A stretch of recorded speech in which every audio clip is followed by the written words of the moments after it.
Salut YouTube, on se retrouve aujourd'hui pour une nouvelle vidéo qui va être un point lecture spécial Week-end à 1000. Donc j'ai participé au Week-end à 1000 qui s'est déroulé le week-end dernier, qui était du vendredi 26 au dimanche 28 février.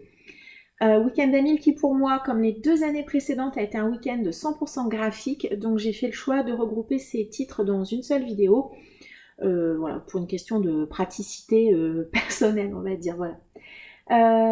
C'était un week-end de lecture graphique très sympa. J'ai eu de bonnes lectures et de très bonnes lectures. Voilà, vraiment un super week-end, j'en suis ravie. Donc on va commencer par la série de mangas que j'ai lu en intégralité pendant ce week-end. Je me suis lu les 4 tomes de Lady Georgie.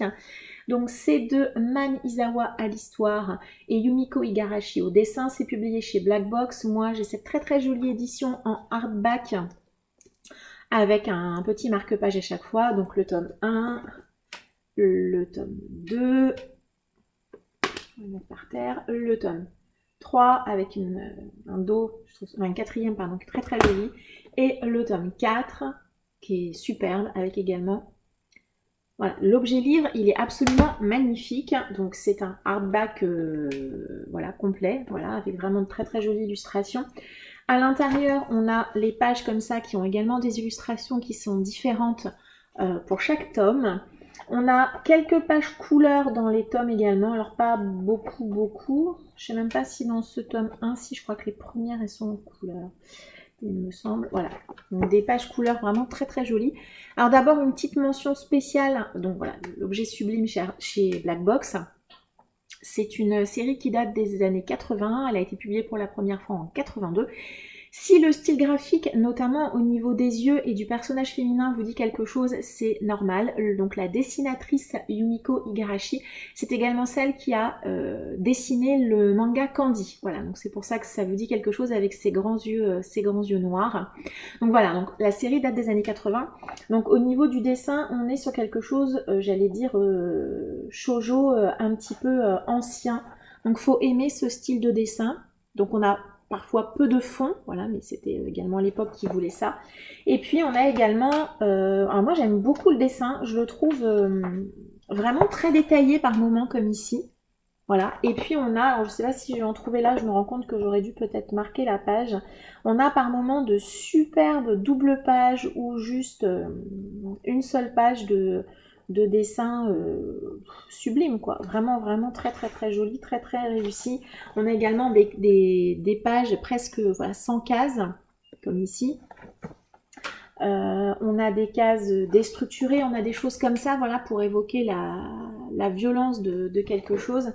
On a une grande importance accordée au visage des personnages. Voilà, on a souvent des visages avec ces grands yeux comme ça, expressifs. Donc c'est vrai que ça fait très très shoujo, shoujo années 80. Moi j'ai passé un très bon moment déjà, je vous le dis tout de suite, ça m'a beaucoup plu. C'est dommage, je trouve pas de page, voilà, celle-là par exemple est très très réussie aussi. Voilà. Donc Georgie, c'est quoi pour ceux qui ne connaissent pas? Donc il y a un animé également hein, qui est sorti dans les années 90. Donc Georgie, c'est quoi? C'est l'histoire donc d'une petite fille qui s'appelle Georgie. On est en Australie. Elle vit avec sa mère et ses 2 frères, Abel et Arthur. Son père est décédé quelque temps auparavant. On va apprendre très très très très vite que Georgie n'est pas la sœur de Abel et Arthur, qu'en fait son père adoptif l'a découvert dans la forêt quand elle était toute bébé.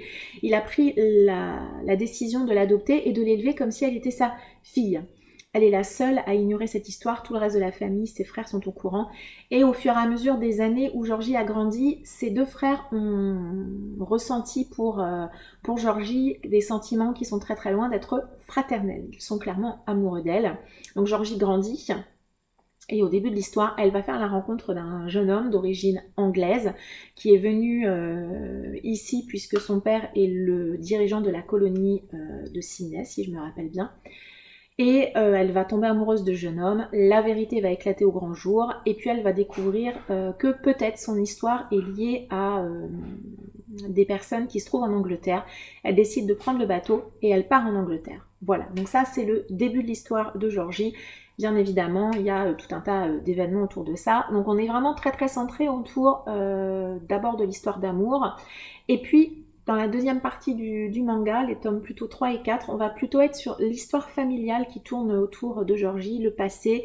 Et tout ça est lié à un grand complot, voilà. Moi j'ai bien aimé, c'était très agréable, j'ai passé un bon moment. J'ai pas été très très fan des parties romance, alors où on est plutôt dans des choses un peu grandiloquentes, un peu... voilà, on est un peu dans le tragique, un peu également. Hein, cette histoire, Georgie va vivre beaucoup de choses vraiment assez terribles. On est dans le tragique, on est dans la souffrance, on est dans le shoujo un peu classique, voilà, vraiment dans cette catégorie-là. Euh, à mon goût, j'ai trouvé que les événements s'enchaînaient parfois un petit peu vite. Je trouve qu'on n'a pas forcément le temps, en tout cas pas assez, de reprendre son souffle dans l'histoire. Voilà, les événements s'enchaînent assez vite. Vous vous ennuierez pas, vraiment pas du tout. Hein. Il se passe plein de choses. Voilà, moi globalement j'ai passé une bonne lecture, j'étais ravie de retrouver cette histoire. J'ai pas souvenir franchement d'avoir vu l'animé vraiment complètement jusqu'à sa fin, mais voilà, en tout cas moi j'ai passé un bon moment. Si, une petite mention spéciale auquel je suis en train de penser, on a une relation un petit peu ambiguë entre ces trois personnages, alors notamment entre Abel et Georgie, il est toxique, je pense on le qualifierait aujourd'hui de toxique pour sa sœur, pour sa fausse sœur en fait, hein. Et vraiment, leur relation, elle est absolument pas saine, hein, du tout, mais bon. Voilà, c'était l'époque, et puis bon, voilà, ça passe quand même malgré tout, mais c'est vrai qu'on est loin d'une relation très très saine. Après, comme je vous le disais, c'est un peu tragique, hein, donc voilà, il y a une dimension tragique en tout cas à cette histoire. Donc voilà, sachez-le hein, avant de le démarrer, on n'est pas forcément dans du shoujo ultra chou comme on peut avoir maintenant avec des histoires de collégiennes. Non, pas du tout. On est vraiment dans des histoires d'adultes avec des choses assez horribles qui se déroulent pour les différents personnages. Donc voilà, moi j'ai bien aimé, je vous le recommande, voilà, si vous aimez les titres un petit peu anciens par contre, parce que ça reste quand même de son époque, hein, des années 80. Mais j'ai passé un très bon moment avec ces 4 tomes et je vous les recommande si vous avez l'occasion de tomber dessus. J'avoue que je n'ai pas regardé si le titre était encore dispo sur Black Box dans cette version-là, en tout cas. Deuxième lecture pour ma part, cette fois-ci on est parti dans toute autre chose, mais vous avez l'habitude avec moi. Je suis partie donc déjà dans la bande dessinée franco-belge. Tendance développement perso, j'ai lu la duologie Détox, donc c'est publié chez Bambou dans leur collection Grand Angle. C'est de Jim et Antonin Gallo, donc ça c'est le tome 1 et ça c'est le tome 2. Donc on est un petit peu dans le développement perso, on va suivre Mathias d'Ogremont, qui est un personnage pas forcément hyper sympathique au démarrage de l'histoire. Il est chef d'entreprise, il vit à 100 à l'heure, il ne prend absolument aucun temps pour sa famille, il ne pense qu'à lui, il est égoïste. Il n'y a que son travail qui compte. Et puis, tout au début de l'histoire, un événement absolument dramatique va arriver. Et Mathias, donc notre personnage principal, va finalement décider de tout quitter et de partir pendant 10 jours dans un camp de détox, voilà, d'où le nom de ce titre, hein, où on va lui demander de se déconnecter complètement de sa vie, de la vie citadine. Et donc ces 2 tomes vont nous raconter son parcours pendant ces 10 jours, son évolution, comment il va gérer cette détox ultra violente, voilà, puisqu'il arrive, on lui reprend tout, son téléphone, etc.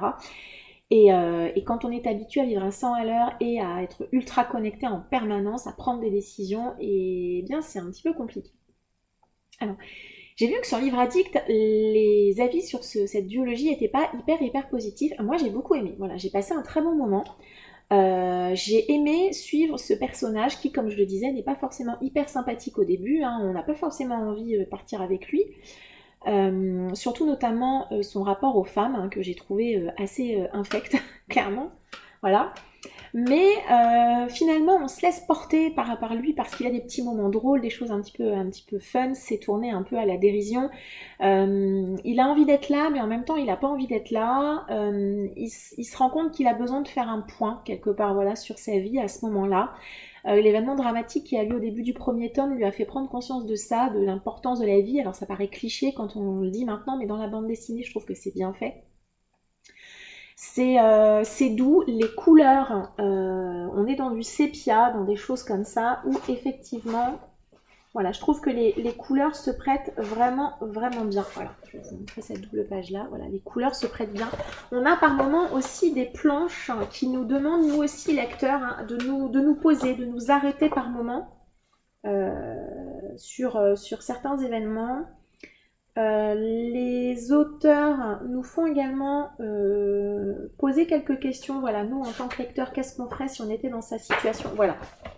Ces genres de pleines pages comme ça, là voilà, où nous aussi, on est obligé en tant que lecteur de s'arrêter, de faire une pause dans notre lecture pour prendre la mesure et pour regarder cette image, voilà, qui sont toutes à chaque fois très très jolies. Voilà. Je trouve que graphiquement, c'est un album, enfin ce sont deux albums très jolis, très réussis. Et oui, je sais plus du tout ce que je disais. Bref, oui, nous aussi lecteurs, on est obligé par moment de s'arrêter avec ces pages-là. On ne peut pas dévorer la bande dessinée un petit peu comme le personnage dévore la vie. Oui, ça paraît cliché. Oui, on a tous tendance à dire tout ce qu'il vit et tout ce qu'il va nous dire, on le sait, mais est-ce qu'on l'applique vraiment au quotidien? Ça, c'est la vraie question. Est-ce que nous aussi, dans notre vie quotidienne, on prend le temps de s'arrêter parfois, de laisser nos téléphones, de laisser nos connexions et juste de nous allonger dans l'herbe et juste d'écouter les oiseaux et juste d'un peu de nous reconnecter avec la nature? Alors ça paraît bobo, ça paraît cliché, ça paraît cucu, mais franchement c'est vraiment très bien fait.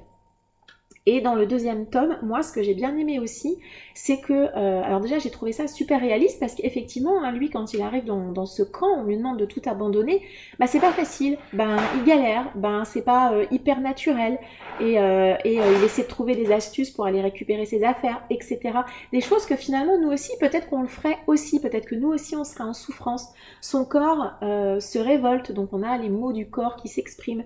Voilà, moi j'ai trouvé ça assez réaliste, assez bien fait. Et donc j'ai également bien aimé la fin, puisqu'on aurait pu s'attendre à ce que finalement sa vie soit complètement révolutionnée. Et alors si vous ne voulez pas du tout avoir d'informations sur la fin, je vous invite à passer au titre suivant. Je vais me permettre de donner quelques indications sur la fin, sans déflorer tout en totalité, mais vraiment, j'ai vraiment envie de le dire. Et voilà, si vous voulez absolument pas savoir, je vous invite à passer au titre suivant, qui est vachement bien aussi, voilà, ne partez pas.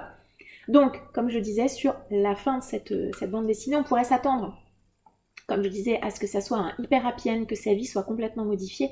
Et bien finalement, non. Et ça, j'ai trouvé ça vraiment excellent. C'est-à-dire, on peut se remettre en cause, on peut parfois avoir des doutes, mais finalement changer de vie et changer complètement ce que l'on est, c'est pas si simple. Et parfois juste simplement réussir à se reconnecter à soi-même, à vivre en pleine conscience, à profiter des moments qu'on a avec notre famille, avec les gens qu'on aime et qui nous sont proches, c'est aussi très bien sans forcément avoir à changer complètement sa vie et à tout révolutionner. Voilà, juste être en accord avec soi-même, c'est vraiment l'essence même de cette duologie. Moi je l'ai beaucoup aimé comme vous venez de le comprendre. Voilà, si vous êtes intéressé un petit peu par le développement perso, moi je vous la recommande. Voilà, c'était très très bien. Voilà, juste, bon, parfois voilà, il y a quelques petits commentaires par rapport aux femmes qui m'ont fait lever les yeux aux siennes, un petit peu de sexisme ordinaire, on va dire, qui m'ont un peu contrariée, notamment davantage au début, hein, vraiment plus au début. Mais voilà, c'est une très bonne duologie, je vous la recommande. Je l'ai jamais vue nulle part, je crois, mais voilà, c'est une très très bonne lecture, une très très bonne surprise puisque c'est un titre que je n'ai pas acheté, mais qu'on m'a prêté. Je suis désolée pour le soleil. Voilà, je vais peut-être essayer de rester derrière comme ça. Voilà, comme ça, on ne serait pas trop embêté par le soleil. Et dernière lecture, et pas des moindres, que j'ai juste adoré, j'ai lu Magnéto, le Testament, c'est de Greg Pak et Carmine Di Giandomenico. Voilà, c'est publié chez Panini Comics. C'est une excellente lecture. Voilà, je ne vous cache pas que je l'ai lu suite aux recommandations d'Orient de la chaîne Monsieur Cabric, qui en a fait notamment d'ailleurs une vidéo dédiée. C'est amplement mérité. Ici, on va suivre Magnéto, donc le grand méchant, on va dire, des X-Men. Et Magnéto, alors j'espère que vous avez vu les films pour avoir la référence. Dans les films, on apprend que Magnéto est en fait un enfant juif et qu'il est passé par les camps de concentration. Dans cette histoire, on va découvrir la vie de Magnéto enfant, de son enfance jusqu'à son adolescence et sa sortie des camps de concentration. C'est un comics incroyable, vraiment vraiment incroyable, je l'ai adoré, je n'ai pas pu le lâcher, je l'ai dévoré. Je pense que le terme juste c'est dévoré, il faudra que je le relise un peu plus posément maintenant que je connais l'histoire. Alors clairement on n'a pas de surprise, hein, vraiment si vous connaissez un petit peu la Seconde Guerre mondiale, il n'y a pas de surprise, vous allez suivre des événements historiques tout à fait réels.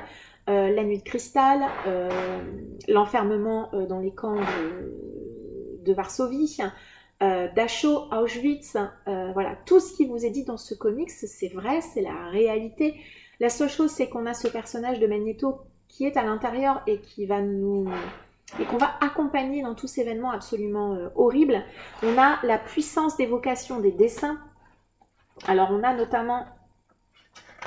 Alors, je parle de la puissance d'évocation des dessins, mais parfois, l'absence de dessin aussi, elle est puissante. Voilà. Parfois, quand vous avez cette double page-là que je trouve incroyable, elle est voilà, formidable. Il y a une autre page qui est absolument puissante aussi, si vous... Voilà. Alors, vous ne voyez peut-être pas ce que c'est, ce sont des paires de lunettes. Voilà, je vous laisse imaginer les paires de lunettes. C'est incroyable. Alors après, c'est vrai que moi, j'ai déjà lu pas mal de titres qui parlent de Seconde Guerre mondiale, j'ai vu des films, même si c'est pas un sujet que j'apprécie forcément de retrouver, que ce soit dans mes lectures ou dans les films. J'ai vu malgré tout un certain nombre de films, notamment La liste de Schindler, qu'on ne peut que vous recommander, vraiment, si vous n'avez jamais vu, allez-y. D'ailleurs, je trouve qu'il y a un petit... Alors, j'ai pas regardé si La liste de Schindler était sortie avant, je me pose la question, parce qu'on a par moment cette petite... ce rouge, voilà, qu'on retrouve parfois. Alors certes, ça peut évoquer le sang, bien évidemment, mais si vous avez vu La liste de Schindler, il y a quelque chose de particulier avec ce rouge, et j'avoue que ça m'a fait penser à ça. Je ne sais pas si c'est un hommage ou une référence à La liste de Schindler, mais voilà. Donc on part d'un dessin, somme toute, classique, voilà, du comics. Et puis plus on va avancer, plus on va être dans le noir, plus on va être dans le sombre. Voilà, on va au niveau de la colorisation d'ailleurs, on avance tout doucement. Donc on a, voilà, après on passe un peu dans du rouge, après on a du sépia, on a des pages jaunes. Et puis plus vous avancez, et puis plus ça devient gris, ça devient sale, ça devient dur. Et voilà, je trouve que la couleur accompagne aussi très très très bien ce texte.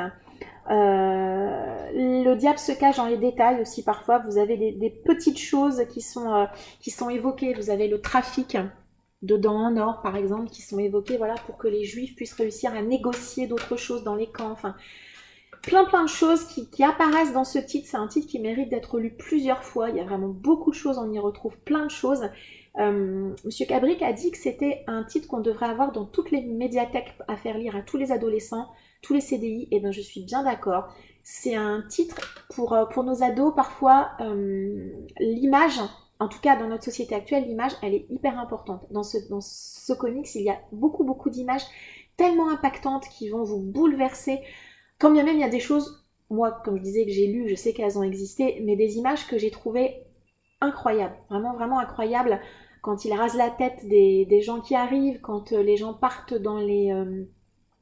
devoir se cacher dans un cadavre, sous des cadavres, devoir choisir entre vivre soi-même ou mourir, faire le choix entre sauver quelqu'un que l'on aime et du coup faire mourir tout un tas d'autres personnes, savoir qu'elles vont mourir, je pense qu'on ne mesure pas l'horreur qu'ont vécu ces gens-là, devoir faire des choix très durs, devoir se battre, devoir réussir à avoir une capacité de résilience incroyable pour survivre à tout ça. C'était une lecture incroyable. Je vous la recommande, si vous avez l'occasion de tomber dessus, achetez-le en neuf. Alors je crois qu'il est un peu cher en neuf, moi j'ai eu la chance de le trouver en occasion à un prix plus raisonnable. Mais franchement, allez-y. Il est pour lecteurs avertis. On a quelques images vraiment dures. Après, on a plus des choses qui nous sont... que l'on va deviner. On est plus parfois dans le non-dit, Ah, je ne retrouve plus le terme. Bref, mais en tout cas, moi je vous le recommande. Je vais le faire lire pour le moment à mon fils. Ma fille, je pense... Voilà, je le recommande vraiment énormément aux adolescents. 4e, 3e, voilà. Alors un peu avant, éventuellement, après ça dépend de la maturité de vos ados, de vos jeunes ados. Mais vraiment, il faut le lire. Tout ce qui est à l'intérieur est vrai. Voilà. Et c'est ça qui est terrible, c'est se dire que tout ça, ça a existé, qu'il y a eu des gens qui ont été capables de faire ça. Il y a aussi des gens qui se sont battus, des gens qui ont eu de l'espoir, des gens qui ont avancé malgré tout, des familles qui se sont sacrifiées les uns pour les autres. Enfin, voilà, il y a vraiment énormément de choses dans ce comics. Je comprends qu'il en ait fait une vidéo dédiée, c'est amplement mérité. Franchement, si vous avez l'occasion, lisez-le. C'est un titre dingue. Et juste petite mention spéciale également, puisque à la fin, on va nous parler d'une femme qui s'appelle, j'aimerais bien donner son nom, Dina Babbitt. C'est une femme, donc on va nous raconter son histoire. Elle était dans le camp de Auschwitz et on va nous raconter son histoire à la fin. On a une petite bande dessinée en noir et blanc, pour le coup, façon davantage années 50 un peu. Hein, voilà, on est dans du dessin noir et blanc. Et en fait, cette femme a réalisé des portraits pour Joseph Mengele quand elle était dans le camp d'Auschwitz. Et en fait, des portraits de gitans, puisque Mengele était un taré, hein, voilà, j'ai pas d'autre mot. Il a pratiqué des expérimentations sur des êtres humains. C'est atroce, voilà, vraiment, vraiment atroce. Et cette femme, elle a fait des portraits pour lui. En fait, il voulait démontrer que les races tziganes étaient inférieures aux races aryennes. Bref, on va pas passer sur la débilité de cette chose. Bref, et en fait, cette femme, elle peignait le visage des personnes qu'on lui amenait. Et en fait, elle faisait durer les peintures le plus longtemps possible, puisqu'elle savait que tant qu'elle réaliserait la peinture, la personne ne serait pas tuée. Par contre, dès que la peinture serait terminée, la personne serait assassinée. Donc déjà, on peut imaginer la souffrance qu'a ressentie cette femme de devoir essayer de les faire vivre le plus longtemps possible, tout en sachant qu'elle ne pouvait pas non plus faire durer ça trop longtemps, ça c'est une chose. Et il faut savoir que cette femme donc, a été libérée, elle est partie vivre aux États-Unis, elle a travaillé dans l'animation, elle a eu une carrière, comme j'allais dire comme n'importe qui, après tout, voilà, une carrière dans l'animation aux États-Unis. Et cette femme, au bout de je sais pas combien de temps, mais au bout de plusieurs décennies probablement, elle s'est rendue compte que ses dessins étaient exposés au musée d'Auschwitz, et quand elle a demandé à les récupérer, on lui a refusé ce droit. Au motif que effectivement ces dessins appartenaient au patrimoine de l'humanité. Elle a proposé d'en faire des copies, mais elle souhaitait récupérer les originaux. Pour elle, ça avait énormément de valeur, et on peut amplement le comprendre. Auschwitz a refusé, enfin en tout cas le musée d'Auschwitz a refusé. Je n'ai pas réussi à savoir si finalement elle avait réussi à récupérer ses dessins. Elle est décédée depuis, voilà. Mais en tout cas, cette petite bande dessinée avait été publiée et accompagnée d'une pétition réalisée par énormément de dessinateurs et d'animateurs aux États-Unis pour qu'elle puisse récupérer ses dessins. Je crains que malheureusement elle n'ait pas réussi. Mais c'est formidable qu'ils aient intégré cette bande dessinée à l'issue de ce texte. Ça donne encore plus d'ampleur et encore plus de valeur à ce comics. Vous avez compris, c'est un coup de cœur. Vraiment, vraiment, je vous le recommande. N'hésitez pas. Magnéto, le Testament. Et merci à Dorian, vraiment d'en avoir parlé. Ça aurait vraiment été dommage de passer à côté de cette très jolie pépite. Voilà, c'est fini pour ce point lecture spécial graphique dédié au week-end d'Amil. Et ben je pensais pas que j'allais passer autant de temps à parler de bande dessinée. Il n'y a pas énormément de séries, mais en tout cas c'est des séries qui globalement m'ont beaucoup plu. Je vous remercie de m'avoir suivi. N'hésitez pas à me donner votre avis en commentaire, qu'il soit similaire ou différent au mien. Je vous remercie de m'avoir suivi et je vous souhaite une agréable journée. À bientôt.